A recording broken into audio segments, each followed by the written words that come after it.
One of the things that is fascinating to me are the ways in which pop culture portrays life after death, the different kinds of alternatives to life that you see. Many of you are probably familiar with the undead, as began with Bram Stoker's Dracula. The idea that there could be beings that live even though they're not living like the rest of us. And the vampire thing, that's big in pop culture. And some others of you will be familiar with zombies, like The Walking Dead, reanimated corpses that are mindless and, of course, dangerous. Some less of you might be familiar with The Monkey's Paw, which was a short story that I used to teach way back in the day about a monkey's paw that granted wishes. But the problem with the paw was when you asked for something, you had no control over how it delivered the wish. And the family that gets this paw is very poor, and they make a wish for some money. Unfortunately for them, someone arrives from the factory where their son works to tell them that their son has been horribly mangled and killed in a factory accident. And here is the money that the company is offering in recompense. And it's exactly the amount that they asked for. You're supposed to be getting the point that it's a bad idea to mess with this thing. And then woe and sorrow follows that until, I believe, I didn't reread it for this, I think it was the mother, grabs it and makes a wish to have her son back. And then you hear a groaning and a moaning and banging on the door, and the father locks the door and says, no, don't let him in, because he knows that it's just the reanimated corpse, the mangled, destroyed corpse, alive once more, because this monkey's not helping you out.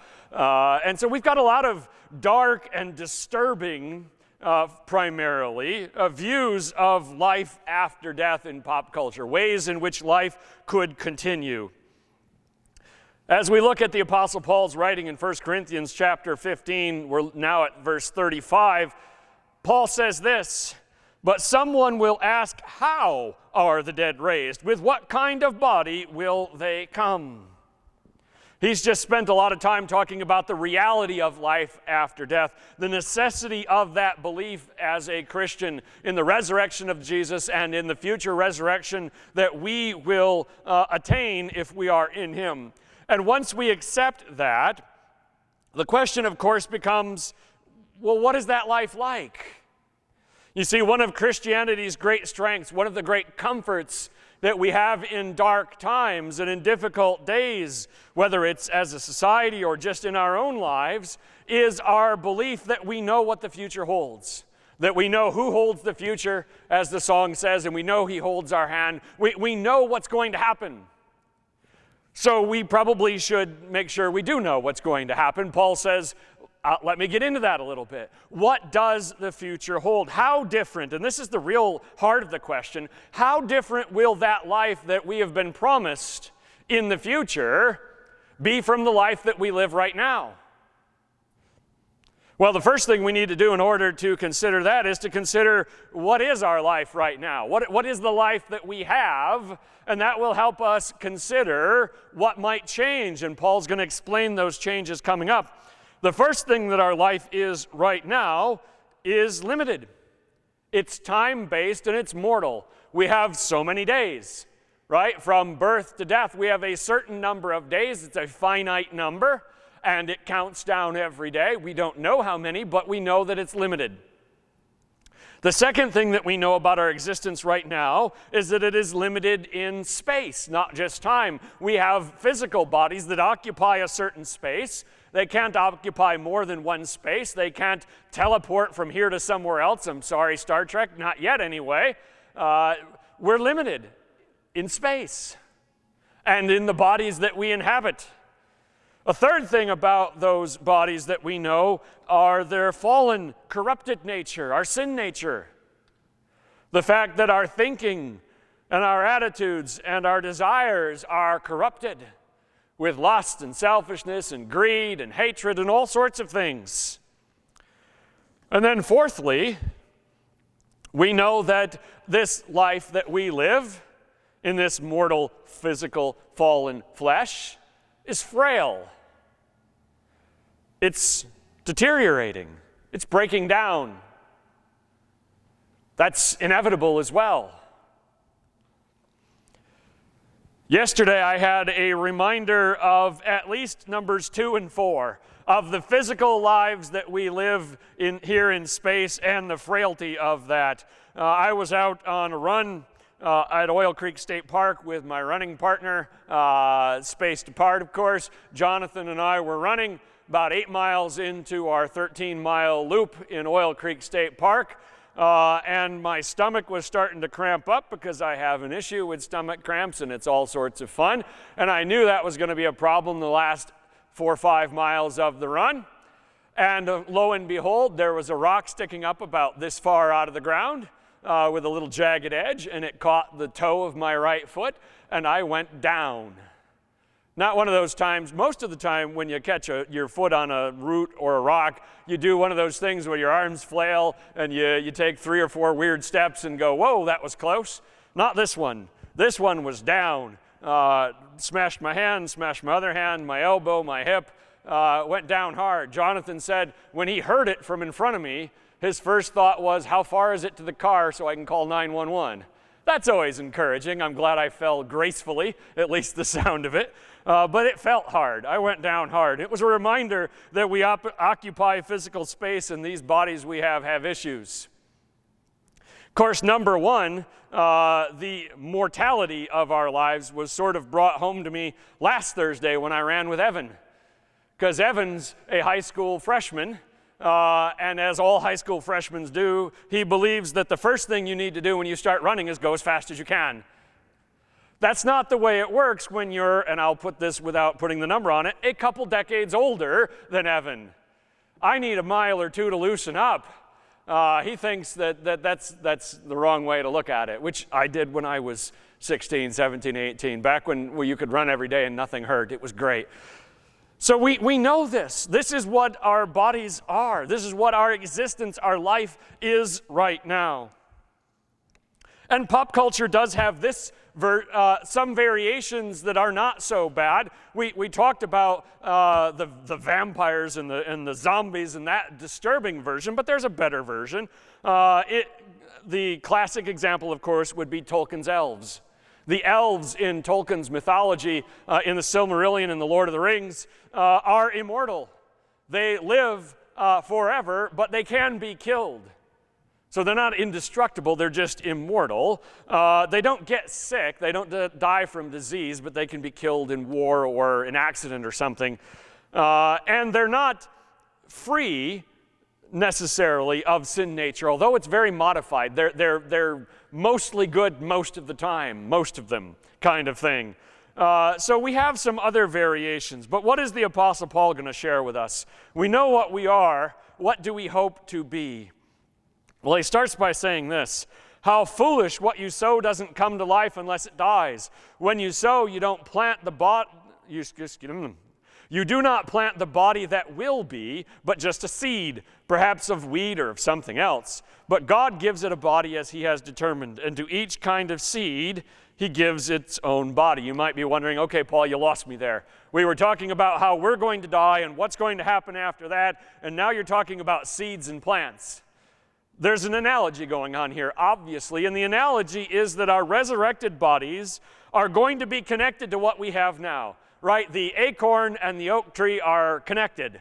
The seed and the corn are connected, but they're not going to be an exact continuation of that. You look at the acorn and the oak tree and you think, this is very different. You look at the corn stalk and the small kernel that started, this is very different. It's grown quite tremendous and changed in many ways. So we will have bodies that are connected to what we have now, but are not necessarily a continuation of that. And that might seem difficult to grasp, but let's think about it. We all know that the atoms that make up the cells, that make up our bodies, when we die, and especially those who have died long before, are no longer there. They have gone on to constitute new atoms in new cells in new things. It's that whole circle of life thing, right? That you learned about that in biology at some point, right? The bacteria and the other things, they break down dead things and it gets recycled. So those bodies don't exist of our ancestors who died in the faith, right? Those physical bodies belong somewhere else. Those atoms exist in some other way. They could be in us because of the plants and the animals that we eat. So from a human perspective, there isn't any us to bring back in the future, right? When we're dead and gone and in the ground or cremated or whatever it is, there's nothing of us left from our perspective. But of course, we're considering this from God's perspective and not ours, and God is not limited as we are by considerations of time and space. These things are not relevant to God because He is above them and beyond them. So God will recreate our body and our mind and our soul, that unique combination of existence in the age to come. There shouldn't be any worry about God's ability to do it. I know some of our ancestors in the faith were worried about what would happen if somebody drowned in the ocean. How would God resurrect that body? Or especially if somebody died by fire and their body was consumed. They worried about that. They thought, how could God resurrect this? We have no such worries because we understand that God created each of us uniquely in the first place, miraculously in our mother's wombs, and He can certainly do so again, recreate us in the image that He desires. Well, what's that going to be? Not all flesh is the same. People have one kind of flesh, animals have another, birds another, and fish another. There's also heavenly bodies and there are earthly bodies. But the splendor of the heavenly bodies is of one kind, and the splendor of earthly bodies is another. The sun has one kind of splendor, the moon another, and the stars another, and stars different from star in splendor. Once again, we're trying to figure out where Paul's going with that, and I think that what he's trying to say is that it's not going to be the same. And don't worry about how it's going to come about, because it's going to be amazing. It's going to be beautiful. It's going to have splendor. Think about the creative work of God. God created in our universe wonders that are amazing to behold. He made galaxies that until the invention of telescopes and powerful ones, we didn't even know were there. There are galaxies that we have never seen with our eyes. Only those telescopes in space can see them. They're so far away. And yet God said, let me make this. Hundreds and thousands and millions and billions of stars and planets floating through space because God thought it was beautiful. And yet here close to home, how many varieties and types and kinds of plants and animals did God really need to make in order for the ecosystem to function? Did God really need to make all the different varieties of butterflies and hummingbirds and fish that there are for the ecosystem to function? I don't think so. They're just beautiful. They're just pretty. They just look nice. God's got 64 colors in His Crayola set. He's got to use them all. Maybe He has the 128, I don't know, the big set. That's the creative work of our God. So we don't have any reason to doubt that God has something wondrous in store for the resurrection of those who have been adopted into the family of God. If God took the time to make these galaxies so far away, and God took the time to make, I have no idea how many hummingbirds there are, all the different kinds. I saw a documentary once in the Amazon, and there was like 40 different kinds in that area. Splendor is guaranteed, but you might be asking yourself, I would like some details, please. Give me something more than just saying it's going to be amazing. All right, Paul will give you some. Paul's going to give you a little bit of an insight.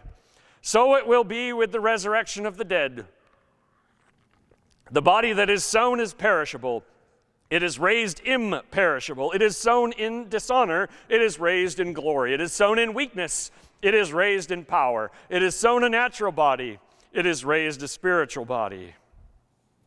So some things are going to change. And these are good things to have change, by the way. Perishable will become imperishable.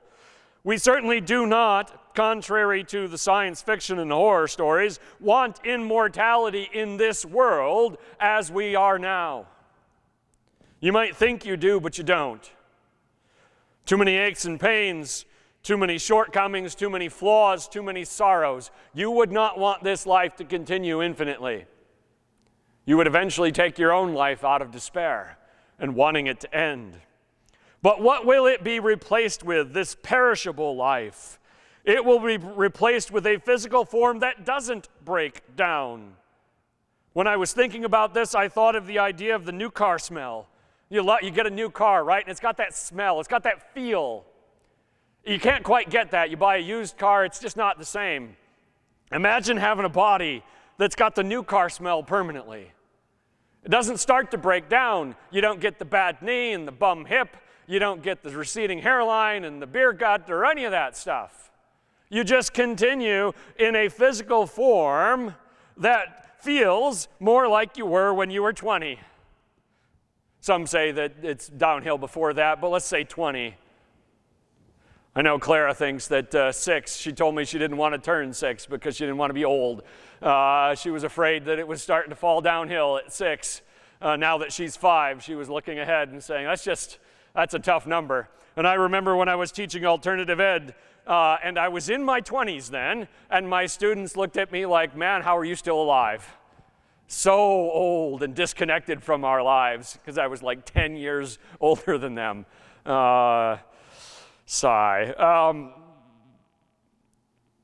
So there is one benefit, imperishable instead of perishable. We're not going to fall apart. Second thing is from dishonor to glory. Simple question, have you ever felt ashamed to be a part of the human race? If you haven't, you don't know history, and you don't know current events. You ought to, from time to time, feel ashamed to be a part of the race that can do what our race has done. Just at times to the world around us, to the animals that you see people harm, let alone to the people. Have you ever been ashamed to be you? See, all of our mistakes, our selfishness, our embrace of evil as individuals and as a race, that carries with it a mountain of shame. At least it should. Guilt. But that will one day be replaced with Christ-likeness when we become true brothers and sisters of Jesus Christ, a family that we can be proud of being a part of. We won't be the black sheep in that family. We too will be transformed, have our hearts and minds transformed, leaving behind for good our rebellion against the holiness and righteousness of God, replacing dishonor with glory. Thirdly, replacing weakness with power. What kind of weakness is he talking about? There's a lot of choices. Physical weakness, mental weakness, emotional weakness, moral weakness. Probably all 4 of them, but primarily moral weakness. You see, even when we know what is right, even when we want to do what is right, sometimes we fail. Sometimes we just can't make it happen. Sometimes we fail in the execution of that idea. But that will be replaced someday when our resurrected forms are given to us with the ability to make what we desire a reality. Let me explain that a little bit before you get too far ahead. No, we won't be, as the Mormons think, gods of our own, making our own worlds. That's nonsense. What we will have is power that would destroy us now. Because of our sinful nature, the more power we have now, the more likely we are to ruin things with it. But that nature will be fully eradicated. Our resurrected bodies will be fully in conformity to the will of God. Our desires will be God's desires. Not like the Borg, where God just takes over and we all go and do what God says, or we're not going to be puppets on a string. Obviously, God does not want that, or he would have never created us the way he did. But that resurrected, purified body will be like a child gladly honoring the will of their Father, gladly doing what Father wants. And so we will be able to do what we want, because what we want will finally be good. It will be good for us. It will be right. We will have power. And then fourthly, natural to spiritual. And I think that's summing up the first three. Perishable, dishonored, and weak will become imperishable, glorious, and powerful. You see, perishable, dishonorable, and weak was our inheritance from Adam. That is our human legacy of rebellion against God. That is the fruit of our cry for independence. For those who want to be truly free, that's what you get when you walk away from God. But one day that will be replaced with what we should have been all along. Our physical beings, we will be physical beings who live and breathe, but who are fully attuned to the spiritual realm as well. Right now we see only dimly, like a reflection in a pool at best, often murky, what is happening in the spiritual realm, even with ourselves. But then we will be open to seeing God's presence everywhere. Then we will see clearly our place in God's will. What was natural will be spiritual. So what will our resurrected experience be like? As Paul is telling you here, it'll be very different. And I say to that, amen, thanks be to God, because I don't want more of this. I want something very different. It won't lack a connection to who and what we are now, but it'll just subtract all of those negatives and all of those things that we wish we didn't have and replace them with amazing alternatives. Just one word of application. The answer to the question of what we will be when the dead are raised is safe in God's hands. The exact details of that, Paul gives us a glimpse, but he didn't give us a blueprint. He doesn't need to. Rest assured, the whole truth will be beyond our imagination in every good way.